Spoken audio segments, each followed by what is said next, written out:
Hey sweeties, in today's video I'll be showing you guys how I create this clothing rack. Right here in the world, being with you all alone is like.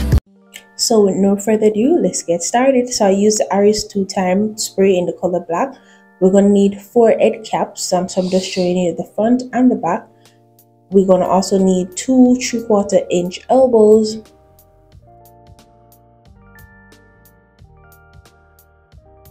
2 3/4 D fittings as well, and then we're going to have 2 6-inch pipes. Back that up with 4 8-inch pipe, 2 30-inch pipes, along with 2 50-inch pipes.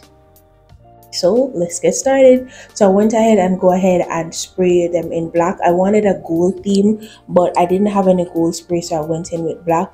One thing I must highlight to you guys is that try to spray in one direction, because when I was trying to spray them, I come to realize that you could actually see where I started the paint and also where I add on while spraying. So if you can spray in one direction to give that smooth refined look, please, I'd recommend to do that, because I had struggled doing it back and forth. So it's like an upward downward, and you could actually see where I started and where I stopped. So try to spray in one direction. So when you spray in one direction, it would actually give a clean texture on the pipes. So bear that one in mind. I'm not a sprayer and I'm definitely not a painter, but I did what worked best for me. But I definitely retry this one and actually try to do it in one direction so that you would actually see where I start and finish. So I'll just go ahead and spray all pipes, and then I leave them outside to dry, because I wanted them to dry properly before I start touching them.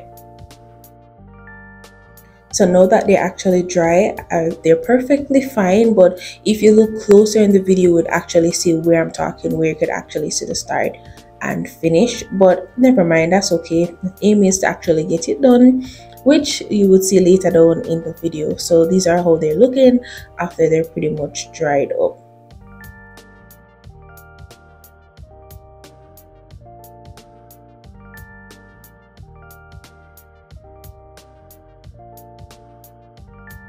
So for the measurement, I will be leaving them down in the description. So let's get started. So we went for the T fitting. So we're going to use the first 6-inch pipe and place it at the top section of the T fitting. After which we're going to go ahead with the 2 8-inch pipes to just insert both on the left and the right side. You could actually use some form of glue that can hold the pipes together, but because I know that I'll be pulling down this soon, I didn't went ahead with the glue, because I know it's not something that's going to be permanent. So this is the base for one. Then I go ahead again with the T fitting, place the 6 inches at the top, as you can see here. And it literally don't move because my closet is actually firm. I try some with hobby pants, work pants, which is jeans, along with tops, and it actually don't fall off. So once you actually fit it perfectly, it will hold, trust me. Then we go ahead with the 8-inch pipes on the left and on the right as well.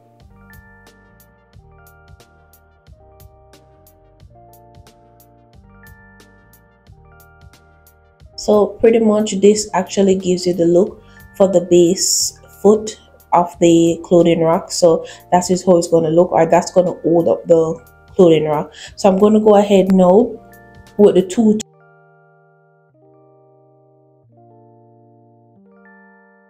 so along with the elbows, sorry guys.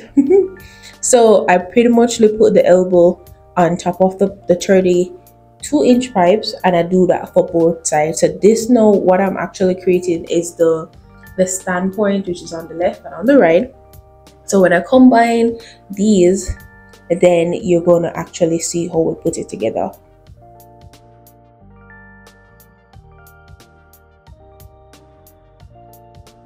So now we're going to actually place the 32-inch pipe. So this is where you're going to actually hang the hangers with the clothes on. So you just basically like push them together in so it would actually stuck. So now we're going to actually make the other part of the 32-inch pipes, which is going to be where I don't really, well, you can't really hang anything on the bottom part there, but that's the next part on the closet. Then currently I'm going to use the caps to just secure the opening of the pipes where the base is. So what I'm currently finishing up now is the base of the clothing rack. So I'm just using the caps to like secure the opening on the pipes, and that's exactly how it's going to stand, just as how you seen it. So stay tuned to see how it actually put together well. So we basically set the caps along with the elbows, the 32 along with the 250-inch on both ends. So those are the standing or the base of the clothing rack, I should say. So pretty much I'm going to put down the other 32 on the floor, which I'm going to insert the both 50-inch to actually secure that second layer on the clothing rack. So you're going to see how it actually look. It might look a little bit weird here, but you saw it look at the end of the video. So once that is done now, it actually able to stand, but it's not going to stand on its own because it needs supporting at the base of it. So that's pretty much the base of the clothing rack. So I'm just pretty much going to like insert the pipes in the hole to actually secure it, and pretty much this is the finishing look of it. It's really nice and cute, and for the girlies that love to do try and all, this is definitely a cute DIY if you can't afford the one on Amazon, which is really nice. So feel free to give this one a try, and shout out to my main for getting these pipe along with cutting them down to size so I could have the process easy. Until next time, I see you guys. Bye.